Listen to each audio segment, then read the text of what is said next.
Pero bago tayo magpatuloy ay pakilike ang ating video. Ganon din ang subscribe button, pati na rin ang bell icon para lagi kayong updated sa mga parating ko pang mga uploads.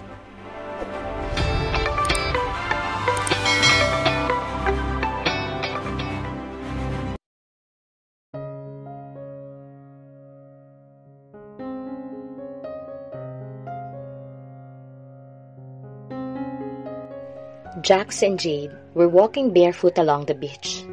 This tiny island, in Seychelles, was all for their own satisfaction. Ang sarap lang sa mga paa ng pinong-pinong buhangin na nilalakaran nila. Hapit siya sa bewang ng asawa niya, at sa isang kamay nito, bitbit ang mga sapin nila sa paa. Sobrang dikit niya rito, halos ayaw na siyang malayo ng kahit konti man lang. Nakayapos ang kanang braso niya sa bewang nito, nakalapat sa dibdib ang isa pa. The air was breezier today. Nililipad ang laylayan ng suot niyang sundress. She could care less. Sila lang naman ang tao dito. May nakakatawa ba? Wala, masaya lang ako. Simula nang dumating sila rito, ang dami nilang fun activities together. Para sa kanya, the best sa lahat ang maglalakad ng magkaakbay gaya ngayon.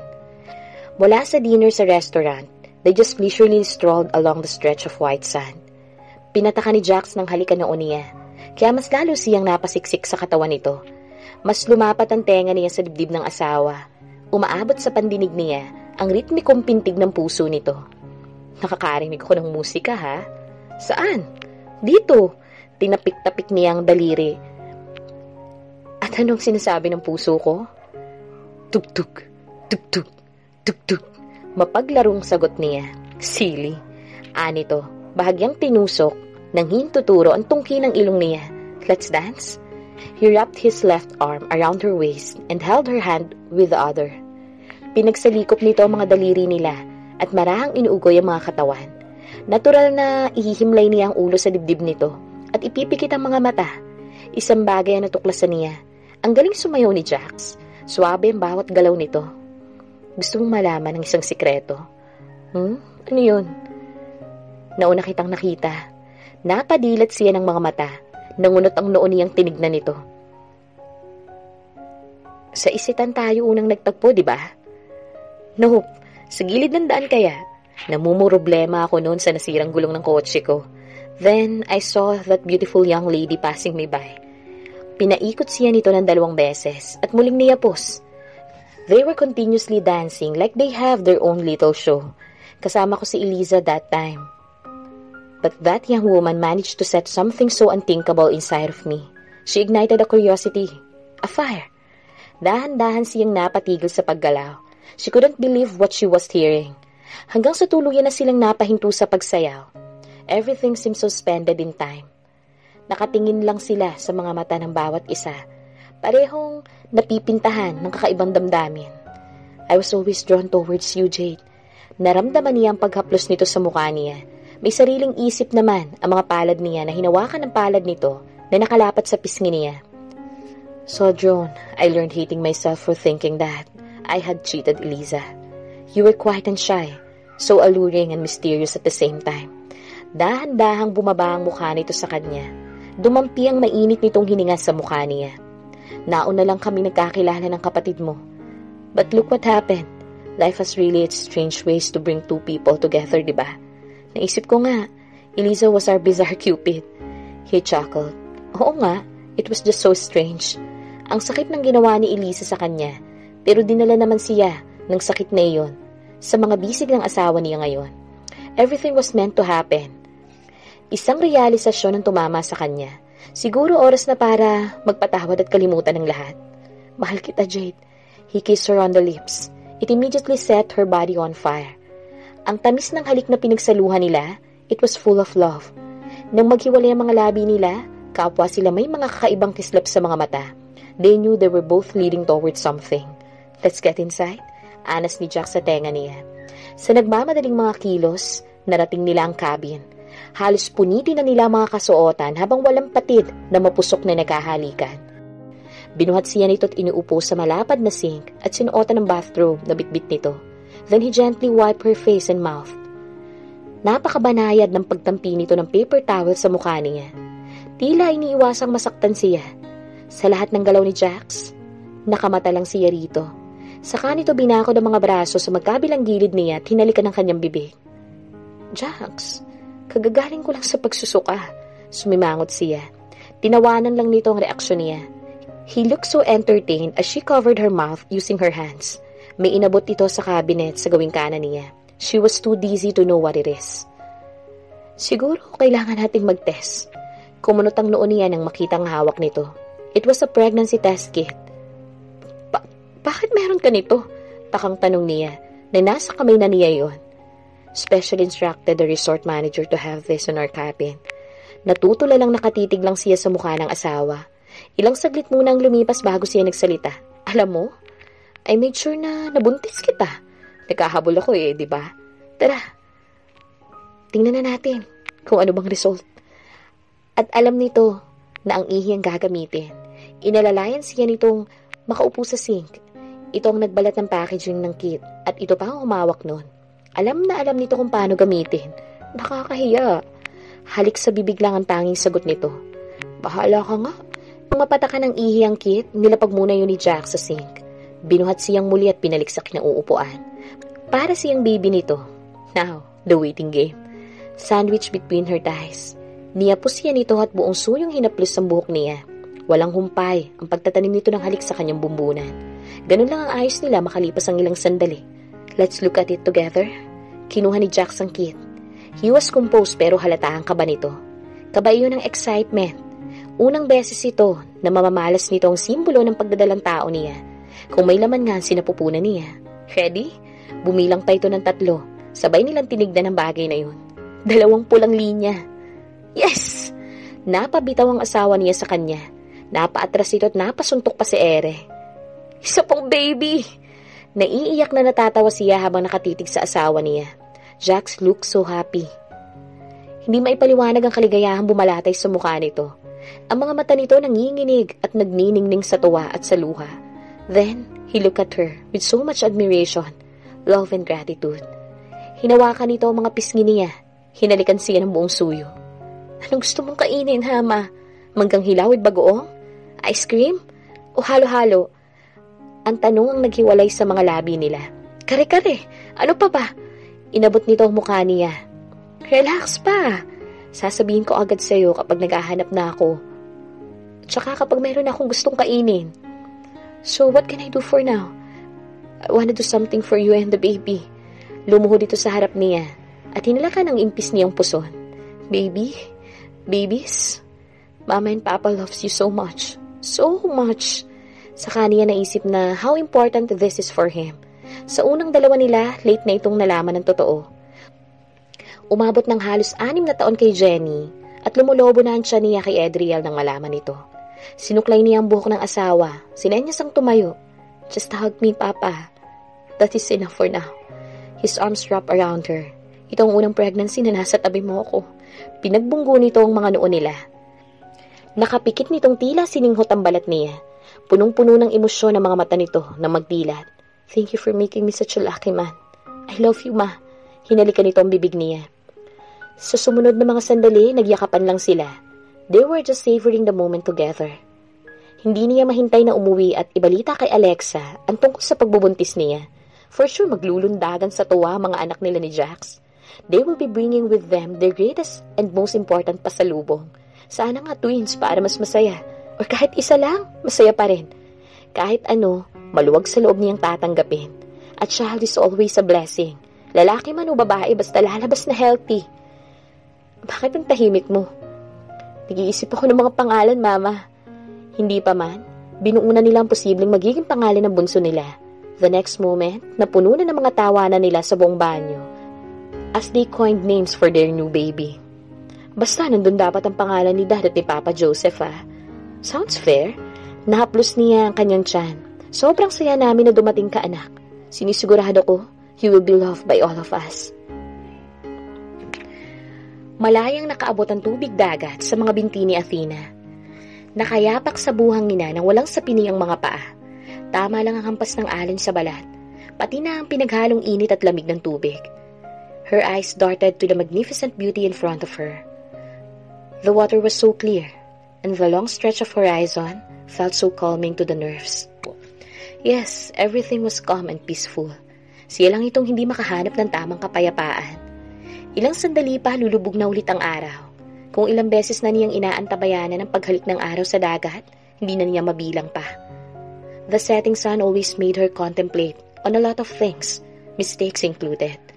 Katatapos lang na tumawag ni May. Kung ano-ano ang binabalita sa kanya. May mga sent photos din ito sa kanya. Those were photos of her family. Sinisilip niya ang hawak na cellphone. Nakasave doon ang mga larawan sa kanyang gallery. Iba-ibang pictures sa magkakaibang anggulo at lokasyon. Kadalasan kuha yun ng mga apo niya. She couldn't help but smile at the sight of her grandchildren. Their smiles were contagious. Nakakadala pati ningning ng mga mata nila. Then there were shots taken with Jade and Jax, holding hands while strolling on the beach. Mukhang masaya ka, anak, ha?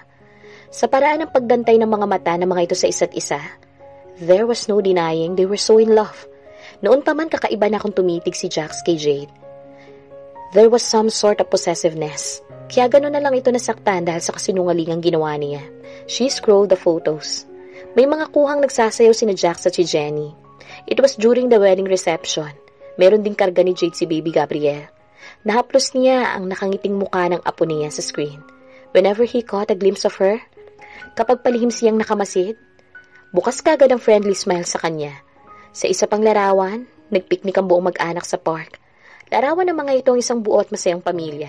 At long last, anak, nabuo mo na rin ang masayang pamilya na pinapangarap mo dati pa. Maligayang malagaya siya para sa anak niya. But at the same time, may bahid ng lungkot sa kaibuturan ng puso niya. It was because she couldn't be part of their lives anymore. Sinayang niyang pagkakataon. Then her eyes shifted to the photo of a man who can still make her heart skip a beat. Arthur. Kabisadong kapisado pa rin ito ang puso niya. He was smiling wildly at Jenny habang magkahawak ang kamay ng mga ito at kumakain ng ice cream sa cone. She was envious on how Arthur enjoyed the company of their grandchildren. Kaya siguro tila mas tumikas pa ang asawa niya. Hanggang ngayon matikas pa rin ito. Gaya noong unang beses niya itong masilayan. Espesyal na panaungin si Don Federico ng pamilya niya sa Lawag. Minsan nag-celebrate ng kaarawan ng ama niya na dating alkalde ng bayan. Don Federico was with his only son. Lahat sila magpipinsan, kay Arthur lang nakatingin. He was so immaculately handsome at mukhang napakabait. Immediately, she got jealous when her older cousin were introduced to him. Neneng-nene pa kasi siya ng mga panahong yun. She just graduated from high school. Nung nagkolehiyo siya sa Maynila, nadadalas ang pagkikita nila. Too bad, he was in love with someone else. Pero ibang biro ng tadhana. Something happened that ended them in marriage. She was just 19. They married for responsibility. Si Jade at siya, iisa ang hulma ng kapalaran. Ang kaibahan nga lang ay mas matatag si Jade kesa sa kanya. She was sacrificial and she was selfish on the other hand. Muli niyang itinuon ang paningin sa unahan. Later on, she closed her eyes and breathed the salty smell brought about by the wind. May naririnig siyang tila pagtatampisaw ng tubig sa di kalayuan. High tide at umaabot na pala hanggang sa gitna ng binti niyang tubig nang hindi man lang niya namamalayan. Athena? It was a low baritone voice. It was familiar. Totoo kayang naririnig niya yun? Her senses must have messed her mind so she did not bother opening her eyes. Muling pumayapa ang paligid, ngunit may nagsalita naman sa kanyang tabi. Malamig na dito. This time, hindi siya maaari magkamali. Boses yun ng asawa niya. Pakiramdam niya nanunuyot ang lalamunan niya. Napalunok siya ng ilang beses bago nagdesisyong magdilat ng mga mata. Kasabay ng pagbukas ng paningin niya ay ang paglapat ng malambot na tela sa kanyang balikat. It was a shawl, and it was from her husband. Arthur, halos hindi marinig ang boses niya. Hindi makapaniwalang matapos ang halos 4 na taon, naririto ito sa tabi niya. She was looking for any sign of anger. She saw none. Kalmado lang ang mukha ng asawa niya. Anong ginagawa mo rito? He missed him so much. Ang hirap ng paniwalaan na naririto ito ngayon. Tama na ang pag-iisa, Athena. Oras na para bumalik ka sa dapat mong puntahan. Tumabi ito sa kanya, sinundan ang tinititigan niya kanina. Arthur still towered over her. Namiss niya pati ang makatabi ito ng ganito. Matatanda na tayo, Athena. We should not spend time alone. In regrets. Hinanap niya ang tamang tapang para magsalita, Pero walang anumang salitang namutawi sa kanyang bibig. Naglalaro ang hiya sa kanyang sistema. Yet, she had to take this opportunity to ask for sincere apology. "Can you forgive me, Arthur?" Matapang niyang tanong. Nilingon niya ang asawa. "I have already forgiven you, Athena, a long time ago." Humugot ito ng malalim na buntong hininga. "We are already at the sunset of our lives. Iilang taon na lang ang nalalabi sa atin para enjoy ang buhay. Come home already. I need you. You need me too. Maniwala ka man o hindi, mahal pa rin kita, Athena. Paulit-ulit ka mang magkasala sa akin, mahal pa rin kita." Tuluyan na laglag ang mga luha niya. Bawat salita ng asawa niya may pangakong kakapitan siya. Nakakapagod na rin na mag-isa. She needed a home. Gusto niya makasama sa habang buhay ang asawa niya. Gusto niyang katuwang ito sa pag-aaruga sa mga apo nila. "I'm so sorry about Raul." He smiled bitterly. "I understand why you were drawn to him. May pagkukulang din ako sa'yo. Hindi ko kaagad na iparamdam sa'yo na mahal kita. Let us just leave everything behind and move forward, Athena." Mas naging masagana ang mga luha niya. Nang hawakan nito ang kamay niya, Arthur intertwined their fingers together. Sa kanya naalala, madalas nitong gawin ang ganito kapag nasa bakasyon sila. Dinukot ni Arthur ang panyo sa bulsa nito, tinuyo ang mga luha niya. Ang bait-bait pa rin talaga ng asawa niya. "Halika na." Quietly, they walked towards the house. Magkahawak kamay, at punong-puno ng saya ang puso niya. Buong akala niya hindi na darating muli ang pagkakataong ito. Salamat sa Diyos. Kailangan niya lang palang madapa para matutunan ng mga bagay-bagay. She's old already, but she still needed to learn a thing or two about life. Malapit na sila sa bakuran nang huminto siya at hinarap ito. "Thank you, Arthur. Thank you. I promise I will make it up to you. Hanggang sa huling hininga ko. Wala akong ibang gagawin kundi ang mahalin ka at ang pamilya natin." Hindi na siya hinahiya nang yumapo sa katawan ng asawa. She missed hugging him like this. She longed for this moment to happen again. Ang laki-laki niyang tanga. Hanap siya ng hanap.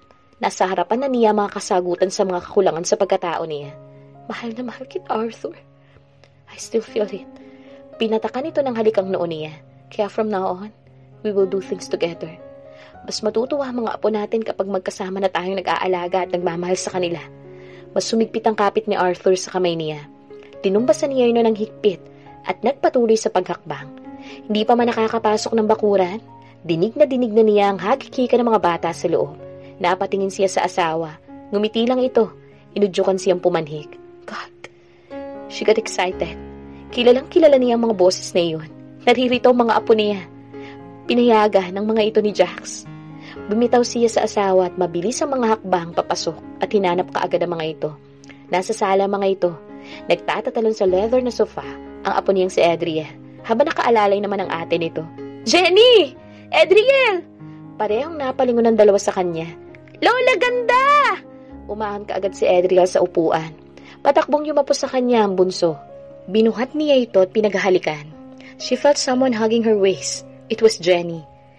Nakangiti itong nakatingala sa kanya. "Jenny, I love you. I love both of you." Iiyak niyang turan. She couldn't contain her tears from falling. Ang saya-saya niya. Na sa wakas, malaya niyang nayayakap ang mga apo. Malaya na niyang nayayakap ang mga apo. At hindi pa tagong pinagtatagpo lang sila minsan ni Alexa. "I love you so much, mga apo." Sa gilid ng kanyang mata, ay may natatanaw siyang figura sa paanan ng hagdanan. Si Jade. She was teary-eyed, but still looked beautiful with her pregnant belly. Gusto niyang batiin si Jade pero sinalakay siya ng hiya. Sumagi sa utak niya ang pagbubuntis nito kay Jenny noon. Nahihiya siyang titigan nito at mas lalong nahihiya siyang kausapin ito. She couldn't find the right words to say, but she had to. "Jade." Her voice was shaky. I am sorry for what I have done." Lumapit ito sa kanila. She smiled at her. "Just be there for my kids, ma'am. Just be a loving granny for them. At okay na sa akin yun. We can always put the past behind naman, di ba?" Ang swerte ng anak niya kay Jade. Bakit hindi niya ito makita noon? Salamat. Salamat, Jade. I'm so sorry. Thank you. Sorry. Thank you. Yun lang ang dapat na paulit-ulit niyang sambitin. "Why are you crying, Lola? Ganda." Adriel sweetly wiped her tears away. Ginamit pa nitong sleeve ng suot nitong damit. He was just so adorable. Sobrang happy lang si Lola, Adriel. Si Jenny ang sumagot. Indeed, immeasurable joy. Muli niyang niya po sa mga apo. Ang laki ng namiss niya sa buhay ng mga ito. Siguro pwede ka nang maupo, ma'am. Napatda siya. Boses iyon at presensya ni Jax. Kinakabahan man, matapang niya itong nilingon. Walang ngiting makikita sa mukha nito. Wala na rin ang nakakatakot nitong galit. Alam niyang hindi madaling maibalik ang tiwala nito sa kanya. Pero ang marinig na muli sa mga labi nitong salitang mom, sobrang kaligayahan ng dulot nun sa kanya. Mga bata, punta na kayo kay Lolo Arthur nyo. Makipaglaro muna kayo sa kanya, ha? Kinuha muna ni Jade ang mga bata at hinayaan sila ng anak niya na makapagsolo. She was lost for words again. They were left alone. She thought she was losing the capacity to speak, but she had to find the courage again. Anak, pinananabik niya niyang muling sabihin niyo. She realized how much he missed in life. Sorry, anak ko. I did something horrible. At mauunawaan ko kung habang buhay kang mamumuhi sa akin. Kakikitaan na ng lambot sa ekspresyon ng anak niya. Sinuri ni Jax ang mukha niya. Kahit ramdam niyang aloofness pa rin ito, pero somehow may naaaninag siyang pangulila. I tell you the truth, Mom. Si Jade ang kumimbinsi sa akin na puntahan ka. She expected that dahil busilak naman talaga ang kalooban ni Jade. Kung ako lang, I can stand living without your presence. Pero hindi ko pwedeng pahindian ang asawa at mga anak ko. Isa pa, Dad missed you so. I just hope, Mom, hindi ka nagagawa ng isang bagay na ikasisira naming mag-anak. I won't deny it. I still have anger in my heart. But I am trying to take it away for the sake of my children and my wife. Tama nga si Jade. Walang nagagawa kapag nabuhay ka sa galit. Bumuntong hininga ang anak niya. I love you, Mom. But it's just too hard to trust you again. Tatanggapin niya ang katotohanan yun. I understand, anak. I do understand. I am at fault at hindi madaling makuha ang tiwala mo. Pero pinapangako ko, pagtatrabahuhan ko ito ng habang buhay.